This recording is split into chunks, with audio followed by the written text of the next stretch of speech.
നമസ്കാരം. ഈ ആഴ്ചയിലെ പ്രധാന ലോക വാർത്തകളുമായി ലോകം പോയ വാരത്തിലേക്ക് സ്വാഗതം.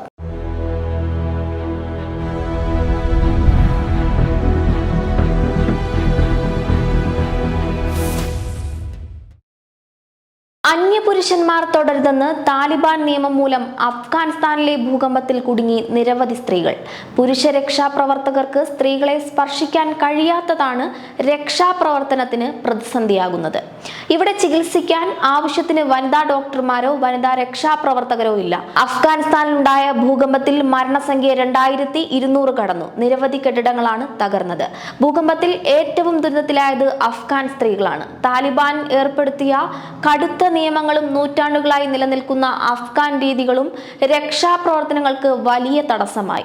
ഈ നിയമങ്ങൾ കാരണം സ്ത്രീകളെ രക്ഷാപ്രവർത്തനങ്ങളിൽ നിന്ന് ഒഴിവാക്കുകയോ അല്ലെങ്കിൽ അവരെ രക്ഷിക്കാൻ വൈകുകയോ ചെയ്തുവെന്നാണ് റിപ്പോർട്ടുകൾ പുറത്തുവരുന്നത്. അഫ്ഗാനിസ്ഥാനിലെ താലിബാൻ സർക്കാർ നടപ്പിലാക്കിയ കർശനമായ സാംസ്കാരിക മതപരമായ നിയമങ്ങൾ അനുസരിച്ച് ഒരു സ്ത്രീയെ അവളുടെ അടുത്ത പുരുഷ ബന്ധുവായ അച്ഛനോ സഹോദരനോ ഭർത്താവോ മകനോ മാത്രമേ സ്പർശിക്കാൻ പാടുള്ളൂ. അതുപോലെ സ്ത്രീകൾക്ക് അവരുടെ കുടുംബത്തിന് പുറത്തുള്ള പുരുഷന്മാരെ സ്പർശിക്കുന്നതിനും വിലക്കുണ്ട്.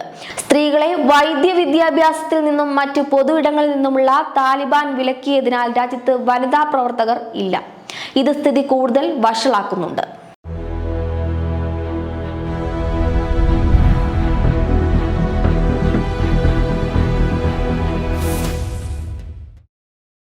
ഇന്ത്യയും അമേരിക്കയും തമ്മിൽ നല്ല ബന്ധമാണെന്നും പ്രധാനമന്ത്രി നരേന്ദ്രമോദി വിഷമിക്കേണ്ട കാര്യമില്ലെന്നും അമേരിക്കൻ പ്രസിഡന്റ് ഡൊണാൾഡ് ട്രംപ്.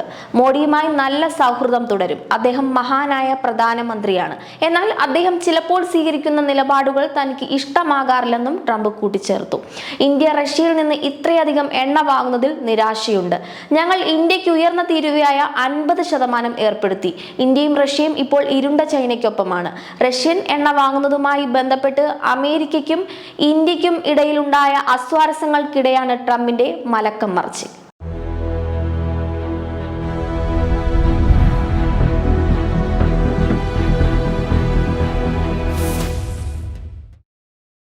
ഏറ്റവും വലിയ സൈനിക പരേഡുമായി ചൈന. രണ്ടാം ലോക മഹായുദ്ധ വിജയത്തിന്റെ 80ാം വാർഷികത്തോടനുബന്ധിച്ചാണ് 10,000 സൈനികർ പങ്കെടുക്കുന്ന പരേഡിൽ ചൈനയുടെ ഏറ്റവും നൂതനമായ ആയുധങ്ങൾ പ്രദർശിപ്പിച്ചു. സ്റ്റെൽത്ത് ഫൈറ്ററുകൾ, ടാങ്കുകൾ, ബാലിസ്റ്റിക് മിസൈലുകൾ എന്നിവയാണ് പ്രദർശിപ്പിച്ചത്. കിം ജോങ് ഉന്നും റഷ്യൻ പ്രസിഡന്റ് വ്ളാഡിമിർ പുടിനും അടക്കം 26 രാഷ്ട്ര തലവന്മാർ പങ്കെടുത്തു.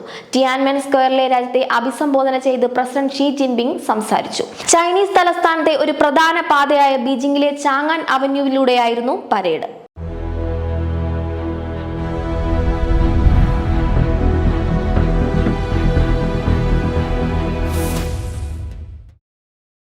പ്രധാനപ്പെട്ട ലോക വാർത്തകളുമായി ലോകം പോയ വാരത്തിന്റെ മറ്റൊരു എപ്പിസോഡിൽ കാണാം. നമസ്കാരം.